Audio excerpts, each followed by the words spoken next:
Well, hello my dear friends, how are you all? I hope that you're doing very great. Well, welcome back to Streamline with Ikmal, and in today's video we're gonna study about the very next chapter of your class 12 biology, that is biotechnology and principle and processes वाला chapter. बच्चों, इसमें से कुछ चीज़ें जो है वो काफ़ी हद तक इम्पॉर्टेंट है, ठीक है. एंड अगर हम बात करें कि हम जो है, सबसे पहले तो मैम ये बताओ कि आप इतना सूट वूट पहन के क्यों बैठी हो. बच्चों, पंतनगर में एक कल्चर होता है कि जो फर्स्ट ईयर होता है उसे पहनना होता है सूट, ठीक है. बट हमारे कॉलेज में इतना सीन नहीं होता है. बट स्टिल कभी कभी, जैसे आज हमारी स्क्रीनिंग है, लाइक आज हमें डांस जो भी हमने परफॉर्मेंस तैयार किया नाइट के लिए, उसकी स्क्रीनिंग है. तो आज जो है हमें हमारी जो हेड मैम है दिव्या मैम, वो स्क्रीनिंग लेने वाली है. तो उनके सामने जो है हमें बिल्कुल ही सत्यवादी बन के जो है सूट वूट पहन के जाना पड़ेगा. तो इसीलिए जो है मैं तैयार व्यार होकर बैठी हूँ. अभी जो है हमें बुलावा नहीं आया है. जैसे ही बुलावा आएगा तो आप लोग को पॉज करके जो है मुझे जाना पड़ेगा. एंड ये जो है नेट फिर से नहीं चल रहा है. क्या दिक्कत परेशानी है इस नेट को, मुझे बिल्कुल समझ नहीं आता है.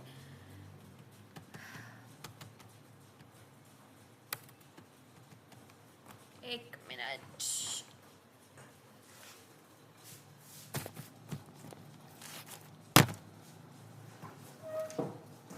यहाँ पे चल रहा है खिड़की के पास.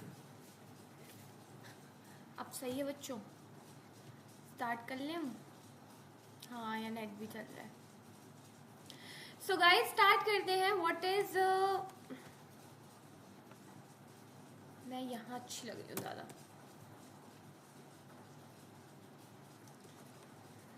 Biotechnology principles and processes. And इसके बाद जो है इसका जो दूसरा भाई है, दैट इज एप्लीकेशन वाला चैप्टर, वो हम पढ़ने वाले हैं. बायोटेक्नोलॉजी क्या होता है बच्चों? बायोटेक्नोलॉजी जो इसके नोट्स हैं, अगर आपको चाहिए, ये पीडीएफ जो चाहिए अगर आपको, तो मुझे बता दो. अभी तक की जितनी भी सब भेज दूंगी. तो बायोटेक्नोलॉजी अच्छा, मुझे क्या ये चीज़ें करनी है आज? मुझे करना है आप लोग को 12th के फिजिक्स एंड केमिस्ट्री के नोट्स देने हैं.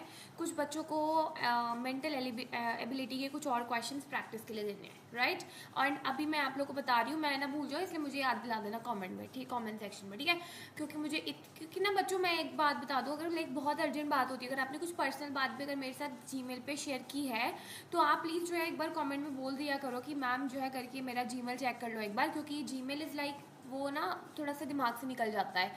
एंड काम तो तुम्हें पता ही इतना है. कमेंट में तो I remain active the like मैं जितनी भी बिजी हूँ ना, the moment I receive comment I try to reply on the spot, so that कि किसी बच्चे को कुछ ज़्यादा अर्जेंसी ना हो कि मैं लेट कर दूँ तो उनके लिए कोई उनका वो ना हो जाए. एंड अब तो सारे एप्लीकेशन फॉर्म भी बंद हो गए हैं. अब तो सब हो गया, जितने बच्चों ने भरा होगा भर दिया, ठीक है. And correction window is like most probably आज या कल में खुल जाएगी. एंड डोंट वरी, वो खुल जाएगी. बाकी अगर मैं बात करूँ तो हाँ, ठीक है. एंड कमेंट सेक्शन में इज़ लाइक कि my mother sees all the comments and she tells me कि ऐसा कमेंट था, उसका यू हैवंट रिप्लाइड, ऐसा वो बच्चे बोल रहे हैं. तो एक बार देखो करके. इसीलिए ऐसे कि जो है आप मुझे कमेंट कर दिया करो, क्योंकि कमेंट सेक्शन में my mother is also active and she watches everything, she monetize everything and she tells me. तो जो है, चलो बच्चों, बायोटेक्नोलॉजी क्या होता है? Biotechnology is defined as a broad area of bio, यानी कि लिविंग. बायो का मतलब living.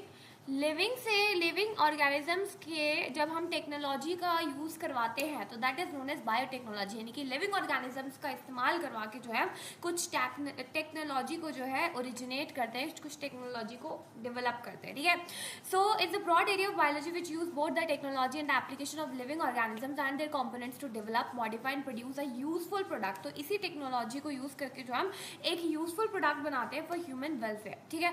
The term biotechnology was coined in the year 1990 by an agriculture engineer Carl Eric. Important. Principles of biotechnology बच्चों, दो principles होते हैं, genetic engineering और एक होती है बायो प्रोसेस इंजीनियरिंग, या फिर हम इसे केमिकल इंजीनियरिंग भी बोलते हैं, ठीक है. तो जो तुम्हारी जेनेटिक इंजीनियरिंग होती है, इसमें जो है हम वो डीएनए को मॉडिफाई करते हैं उस टारगेट ऑर्गेनिज्म का, जिसका कि हम फिनोटाइप चेंज कर सके. देखो, जैसे कोई बच्चा है, लाइक अगर वो developing, like if there is a foetus जो कि मदर के मुंह में भी डेवलप हो रहा है, ठीक है. एंड अगर हमें चाहिए कि हमें उसकी आंखें नीली करनी है या फिर ऐसा है, तो हम उसको ऑल्टरनेशन कर सकते हैं, चेंज कर सकते हैं इन द डीएनए, यानी कि डेवलपिंग फीटस के वो उसी एम्ब्रियोनिक स्टेज पे ही हो सकता है. तो that is known as genetic engineering, जहाँ पे तुम उसका फिनोटिपिक चेंज करते हो। फिनोटिपिक यानी कि वो कैरेक्टरिस्टिक जो तुम देख सकते हो, राइट, इनकी हेयर कलर, आईज का कलर, स्किन कलर, तो ये सब, तो that is your phenotypic characters. Then comes your bioprocess engineering. Bioprocess engineering का दूसरा प्रिंसिपल ये है, लाइक प्रिंसिपल ऑफ बायोटेक्नोलॉजी का दूसरा प्रिंसिपल ये है कि जो भी तुम बायोटेक्नोलॉजी के टाइम पे जो भी तुम लिविंग ऑर्गेनिजम्स को यूज कर रहे हो या फिर जो भी कर रहे हो, डिजायर्ड माइक्रो को ग्रो ही कर रहे हो, तो तुम जो है स्टेराइल कंडीशंस में ग्रो करोगे, ठीक है। और उस स्टेराइल कंडीशंस यानी कि कोई भी दूसरा माइक्रोबियल कंटेमिनेशन जो है उसमें नहीं होना चाहिए, ताकि, क्योंकि तुम्हें पता है कि हम एंजाइम्स एंड एंटीबायोटिक्स और वैक्सीन कैसे बनाते हैं, किसी डेड एंड वीकेंड माइक्रोब से ही तो बनाते हैं। अगर कोई और माइक्रोब उससे जुड़ी हमने स्टेराइल कंडीशन में नहीं बनाया तो वो तो पूरा उसकी धज्जियाँ उड़ जाएंगी जो हम बना रहे हैं, राइट। तो इसीलिए then comes what is recombinant DNA technology. देखो जो तुम्हारी बुक है ना एनसीईआरटी, तुम मेरे से बिल्कुल इस बात पे वो करोगे, क्या कहते हैं उसे, उर्दू का शब्द है वो, क्या कहते हैं, वाकिफ करोगे, I don't know that is a word, कि तुम मेरे से बिल्कुल एग्री करोगे, इंग्लिश में आ जाते हैं, हमारे बस की नहीं है। तो you will agree with me friends कि जो आपकी बायोलॉजी है उसमें ये चैप्टर में सब उल्टा सीधा दे रखा है, जो कि हम क्या पढ़ते हैं, क्या पढ़ रहे होते हैं, इसके बाद क्या आ जाता है, और फिर पहले वाले पार्ट का दूसरा वाला हिस्सा जो है तुम्हें तीसरे पेज पे दिखता है। मेरे को तो पर्सनली ऐसा एक्सपीरियंस हुआ था, आप लोग को भी शायद हुआ है तो बताना जरूर, कि like biology is like mismatch दी हुई है तुम्हारी एनसीईआरटी में, इस चैप्टर में तो पर्टिकुलरली, कि तुम्हारा कहाँ पे तुम्हारा आइसोलेशन ऑफ डीएनए में, जहाँ पे तुम प्रोटीएसेस और तुम सारी लाइपेज एंजाइम यूज करके, प्रोटीज एंजाइम करके, कहाँ तुम सारी ऑर्गेनिज्म की लेयर्स को डिस्ट्रॉय करते हो ताकि तुम डिजायर्ड जीन पे पहुंच पाओ, वो वाला सेक्शन तुम्हारा लास्ट में दिया है, बल्कि वो फर्स्ट में होना चाहिए था ना, जहाँ पे आइसोलेशन ऑफ डीएनए हो रहा है ना, तो ये उल्टा सीधा नहीं हुआ, तो वही तो मैं बोल रही हूँ। तो बात कर लेते हैं रिकॉम्बिनेंट डीएनए टेक्नोलॉजी होती क्या है। रिकॉम्बिनेंट डीएनए टेक्नोलॉजी को जो है हम जेनेटिक इंजीनियरिंग भी बोलते हैं, ठीक है। It's a process of combining DNA molecule from two different organism to create recombinant DNA. देखो दो डिफरेंट ऑर्गेनिज्म से जो है हम जब एक डीएनए को लेते हैं, या फिर हम बोलते हैं कि एक हमारा क्लोनिंग वेक्टर है, जब इसके साथ जो है हम हमारा डिजायर्ड जीन, जो डिज़ायर्ड या फिर जीन ऑफ डिज़ायर या फिर एलियन डीएनए जो है, जब हम इसके साथ जोड़ देते हैं तो हम इसे रिकॉम्बिनेंट डीएनए बोल देते हैं, ठीक है। The technique allows scientific to introduce new genetic material into an organism to produce the desired traits या फिर प्रोडक्ट्स। द स्टेप इन्वॉल्व, देखिए जो हमारे ये वेक्टर हो गया, वेक्टर जैसे कि ये वेक्टर है, प्लास्मिड जैसे एक वेक्टर होता है बैक्टीरिया में, तो ये हमारा क्या कहते हैं, एक डिजायर्ड जीन हमने आइसोलेट किया, तो फिर हम क्या करेंगे, इसको तोड़ेंगे। अब इसको तोड़ने के लिए भी हम यूज़ करते हैं लाइगेस एंजाइम यूज़ करते हैं, तो फिर उसके बाद क्या हो जाएगा, ये जब इसके साथ जुड़ जाएगा तो ये हो जाएगा हमारा रिकॉम्बिनेंट डीएनए। समझ में आ गया। तो स्टेप कौन कौन से होते हैं, सबसे पहले होता है isolation of DNA. Isolation of DNA यानी कि जो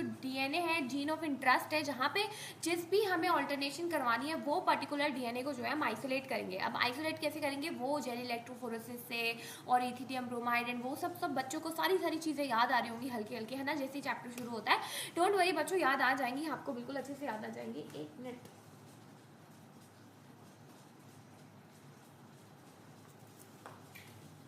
पानी बहुत ही नेसेसिटी है इस दुनिया की।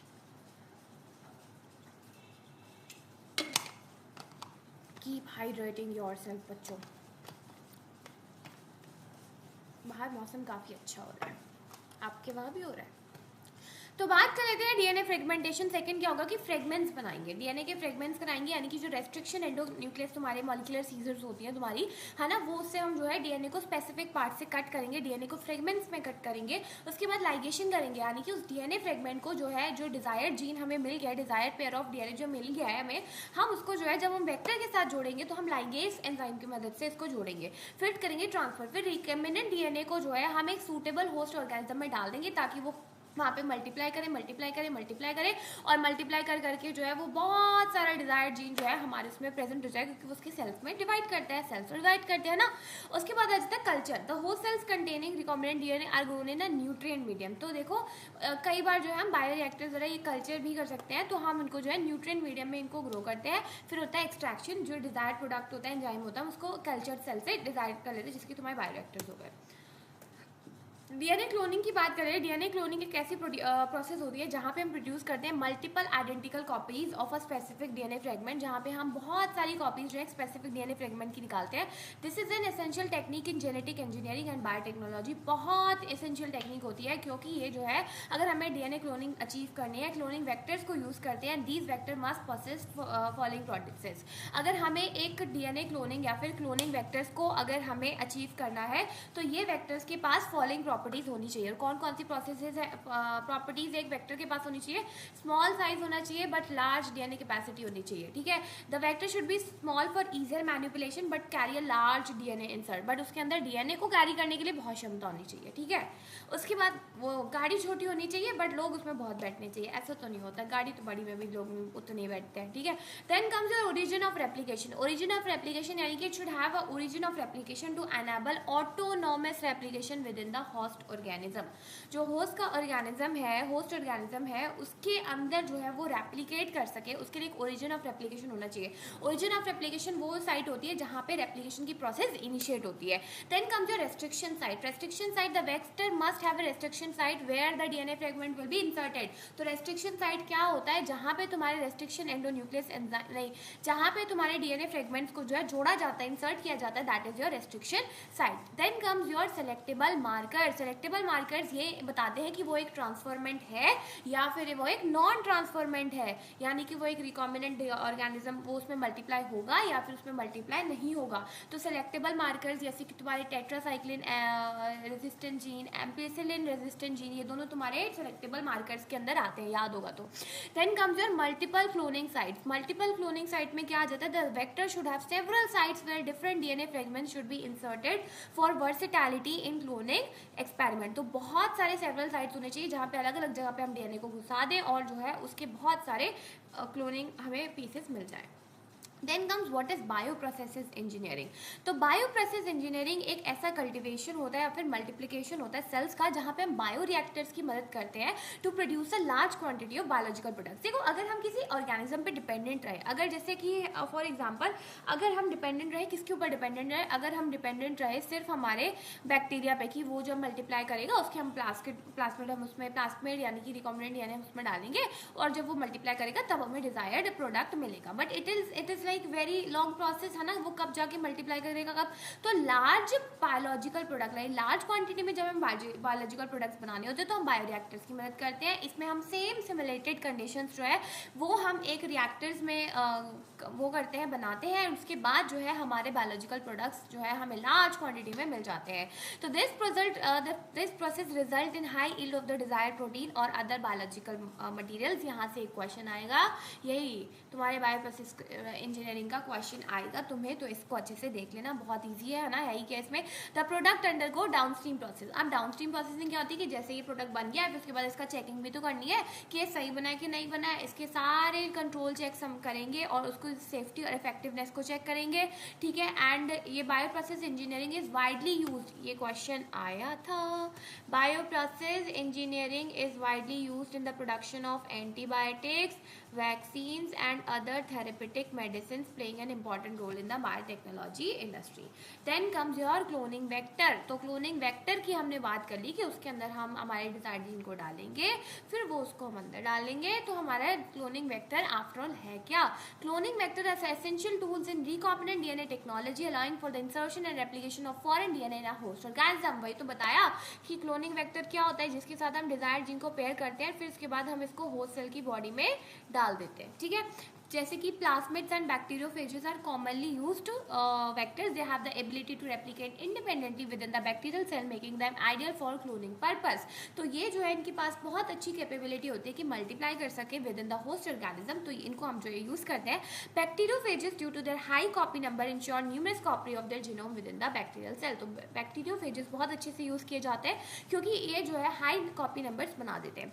देन कम्स कि तुम्हारे origin of replication, selectable marker, cloning sites की हमने बात कर ली है, एक बार देख लेना, ठीक है।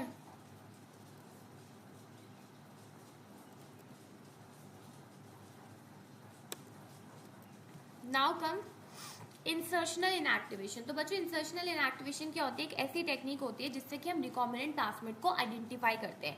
जब एक फॉरेन डीएनए फ्रेगमेंट को हम इंसर्ट करते हैं तो it disrupts the coding sequence of a gene such as lac Z gene in the blue white selection process. वैसे इतना इंपॉर्टेंट नहीं है, इसको छोड़ो, लाइक ये तो कभी तुम्हारे बोर्ड में भी नहीं आया होगा। बट एक बार देख लो कि तुम्हें पता ही है कि जब अगर हमें फाइंड करना है कि जो प्लास्मिड है वो हमारा रिकॉम्बिनेंट है कि नहीं, तो हम जैसे डीएनए फ्रेगमेंट को डालेंगे तो वो डिसरप्ट करेगा, यानी कि जो हमारे एंजाइम इंकोडिंग जीन होती है वो उसका इंसर्शनल इनएक्टिवेशन है वो इनएक्टिवेट हो जाएगी। तो उससे हमें पता चल जाएगा कि वो हमारे रिकॉम्बिनेंट है कि नहीं। अगर तो जो है रिकॉम्बिनेंट कॉलोनीज जो है वो white due to inactivation of the lac gene while non recombinant, अगर वो नॉन रिकॉम्बिनेंट हुआ तो वो ब्लू कलर देगा, अगर वो रिकॉम्बिनेंट हुआ तो वो व्हाइट कलर देगा। Vectors for plants and animals. तो प्लांट्स एंड एनिमल्स के कौन कौन से वेक्टर्स होते हैं? In plants the bacterium agrobacterium tumefaciens delivers T DNA transferring plant cell. ये एग्रोबैक्टीरियम जो है तुम आगे मिलॉर्डिगाइन इंकॉन्गेशिया यानी कि आरएनए इंटरफेरेंस वाले में भी पढ़ोगे। तो तुम्हारा एग्रोबैक्टीरिया ट्यूमेफेसियंस होता है, ये एक ऐसा बैक्टीरियम होता है प्लांट्स में जो कि यूज करता है to deliver the T-DNA transforming plant cells and modifying them into tumour cells. The T plasmid of agrobacterium has been modified to serve as cloning vector. So agrobacterium tumefaciens is used for the used as a plasmid vector, ठीक है। eliminating its pathogenic properties in animals में retrovirus, plants में agrobacterium tumefaciens, ठीक है। then comes your transformation of host cells।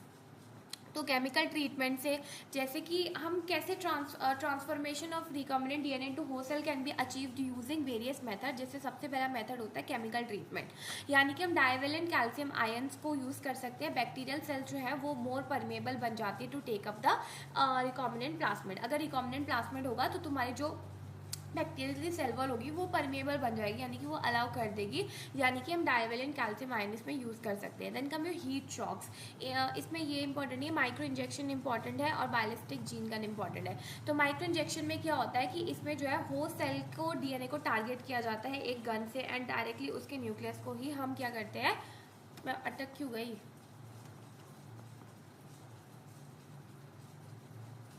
सही हो गई थी वैसे मैं, क्या करते हैं कि उससे जो है उसको डायरेक्टली हम क्या कर देते हैं, उसको टारगेट कर देते हैं, ठीक है। देन कम्स द बायोलिस्टिक या फिर जीन गन मेथड। ये प्लांट सेल्स का यूज़ होता है। इसमें जो तुम्हारा जीन गन होती है उसमें क्या करते हैं कि पार्टिकल्स ऑफ गोल्ड ऐड कर देते हैं और टंगस्टन कोटेड विद डीएनए और उसको बॉम्बार्ड करते हैं with the high velocity into the host cells. Then comes कि हम प्रोसेस कैसे होती है रिकॉम्बिनेंट डीएनए टेक्नोलॉजी की। हमने बात कर ली कि हमारा जो रिकॉम्बिनेंट डीएनए होता है, अब उसकी क्या कहते हैं वो कैसे होती है, लाइक प्रोसेसेस कैसे होती है, हम आइसोलेशन कैसे करते हैं, फिर फ्रेगमेंटेशन कैसे करते हैं, एम्प्लीफिकेशन कैसे करते हैं, सब पढ़ते हैं हम। आइसोलेशन ऑफ डीएनए, जैसे कि देखो तुम्हें पता है कि एक हमारे लाइक जो तुम्हारे सेल्स होते हैं वहाँ तक पहुँचने के लिए कितनी सारी लेयर्स होंगी, प्रोटीन की लेयर्स होंगी, तो हम प्रोटीएस एंजाइम यूज़ करेंगे ताकि वो उसको नष्ट कर सके। लाइपेज के एंजाइम के लिए लाइगेज यूज़ करेंगे। बैक्टीरियल सेल वॉल के लिए हम जो है लाइसोजाइम यूज़ करेंगे। प्लांट्स में सेल्यूलोज होता है तो सेल्यूलेज यूज़ करेंगे, ठीक है। फंगाई में हम काइटिनेज यूज़ करेंगे, ये सब जो है हम यूज़ करेंगे। उसके बाद जो है हम चिल्ड इथेनॉल डाल के जो है उसको आइसोलेट कर लेंगे, सारी लेयर्स को डिस्टॉर्ट करके प्रोटीएज, राइबोन्यूक्लियस, वो सब को करके जैसे हम डीएनए को एक्सट्रैक्ट करेंगे तो हम क्या करेंगे उसमें चिल्ड इथेनॉल डालेंगे और स्पूलिंग की मदद से डीएनए को आइसोलेट कर लेंगे। फिर आता है fragmentation, restriction endonuclease hint second, first restriction nucleus enzyme था, कितने स्ट्रेन्स अवेलेबल हैं बैक्टीरिया के वो सब तुम्हें याद करने पड़ेंगे, ठीक है। तो रेस्ट्रिक्शन एंडोन्यूक्लियस होता है वो कट करता है डीएनए को एट स्पेसिफिक फेसेस, वो उनका रिकग्नाइजेशन साइट होता है। और एग्रोस जेल इलेक्ट्रोफोरेसिस की मदद से हम क्या करते हैं उसको वो करते हैं इलेक्ट्रोफोरेसिस में क्या होता है कि एक एग्रोस बेड का जेल होता है, लाइक एक जेल बेड होता है that is made up of agarose jail that is obtain from the seaweeds वगैरह, वो यहाँ पे नहीं लिखा है, मैं बता रही हूँ तुम्हें, ठीक है। जस्ट तुम्हारे रिवीजन के लिए ऑब्वियसली तुम्हें ये सब चीज़ें पता ही होंगी, ठीक है। तो तुम्हारे कैथोड होते हैं, एनोड होते हैं, तुम्हारा डीएनए क्या होता है वो नेगेटिवली चार्ज होता है, तुम्हें पता है कि उसमें फॉस्फेट ग्रुप प्रेजेंट होता है जो कि नेगेटिवली चार्ज होता है। तो डीएनए जैसे कि नेगेटिवली चार्ज है तो वो क्या करेंगे, जैसे कि तुम्हें पता है negative and positive attract each other, तो हम आगे क्या रख देंगे, हम आगे एनोड रख देंगे, पीछे जो है हम उसकी कैथोड रख देंगे, एनोड और इधर जो है हम एक सनलाइट वो भी डाल देंगे, कुछ सनलाइट था something like that, UV rays, ठीक है। सनलाइट पीछे से डाल देंगे और आगे से जो हम एनोड डालेंगे, तो जो तुम्हारे नेगेटिवली चार्ज डीएनए है वो अपने साइज़ के अकॉर्डिंग जो है वो उसके तरफ को अट्रैक्ट हो जाएंगे एंड वो ना होल्स के बीच में होंगे। फिर हम जब इस जैसे ही अपने साइज़ के अकॉर्डिंग जो है ये अरेंज हो जाएंगे, तो हम इथीरियम ब्रोमाइड की मदद से जो है यूवी रेस डालेंगे एंड ऑरेंज कलर में वो कन्वर्ट होगा एंड फिर उससे हम आइसोलेट कर लेंगे। एंड जब हम इसको आइसोलेट कर लेंगे तो इस प्रोसेस को हम इल्यूजन बोलते हैं। ठीक है, तो ये हो गई तुम्हारी जेल इलेक्ट्रोफोरेसिस की प्रोसेस। ऊपर से मैंने तुम्हें बता दिया, आई होप कि क्लियर हो गया होगा। नहीं हुआ तो फिर मुझे बता देना। तो फिर करेंगे एम्पलीफिकेशन ऑफ डीएनए यानी कि पीसीआर यानी कि पॉलीमरेज चेन रिएक्शन, जो कि तुम्हारी एंजाइम लिंक्ड इम्यूनोसॉर्बेंट एसिमे में यानी कि जो तुम्हारे एड्स के डिटेक्शन के लिए जो डायग्नोसिस वाला टेस्ट है उसमें भी ये काम आती है। तो polymerase chain reaction is used to generate multiple copies of the gene of interest. जो भी जीन ऑफ इंटरेस्ट है उसकी मल्टीपल कॉपीज बनाने के लिए तुम्हारी पॉलीमराइजेशन रिएक्शन आती है। पीसीआर में जो है रिपीटेड साइकिल होती है, पहले डीनेचुरेशन करते हैं, फिर उसके बाद अनीलिंग करते हैं, फिर उसके बाद एक्सटेंशन करते हैं, जिससे कि हम कौन सा, ये एंजाइम इंपॉर्टेंट है, that is your tag polymerase. ठीक है, जो तुम्हारा थर्मोस्टेबल डीएनए पॉलीमरेज हो जाएंगी, हाई हीट को भी विथस्टैंड कर लेता है, that is your thermostable DNA polymerase, that is your tag polymerase, जो कि तुम्हारा कहाँ से ऑब्टेन किया जाता है, थर्मस एक्वेटिकस से ऑब्टेन किया जाता है। My pronunciation again. फिर आ जाता है insertion of recombinant DNA. Insertion of recombinant DNA में क्या होता है कि जो होस्ट सेल्स होते हैं हम उसको कंपिटेंट बनाते हैं ताकि वो रिकॉम्बिनेंट डीएनए को ले सके, ऑफन थ्रू केमिकल ट्रीटमेंट और हीट शॉक। ठीक है, फिर आ जाता है जीन एक्सप्रेशन। जीन एक्सप्रेशन क्या होता है कि foreign DNA multiplies in the host cell and expresses the desired protein. Optimal conditions are maintained in bioreactors to ensure the production of the recombinant protein. तो उसके बाद जो है जब उसके अंदर कुछ जाता है तो वो मल्टीपल कॉपीज बना लेते हैं। बायोरिएक्टर्स में भी उसके ऑप्टिमल कंडीशंस को मेंटेन करके हम हाई अमाउंट में इन प्रोडक्ट्स को बना सकते हैं। Then comes your downstream processing. When the desired product is obtained, इसकी प्योरिफिकेशन, उसकी इफेक्टिवनेस, उसकी क्वालिटी चेक के लिए हम इन सबको करते हैं।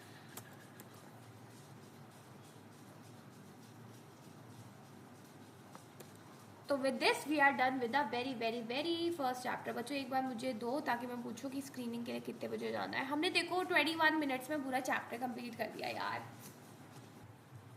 तो वेलकम बैक मेरे प्यारे प्यारे बच्चों। I am so sorry. वैसे तो आपको सॉरी क्यों बोलना हो रहा है, आपको तो पता ही नहीं चला मैं कब गई कब वापस आ गई। 1-1.5 घंटे के बाद मैं वापस आ गई।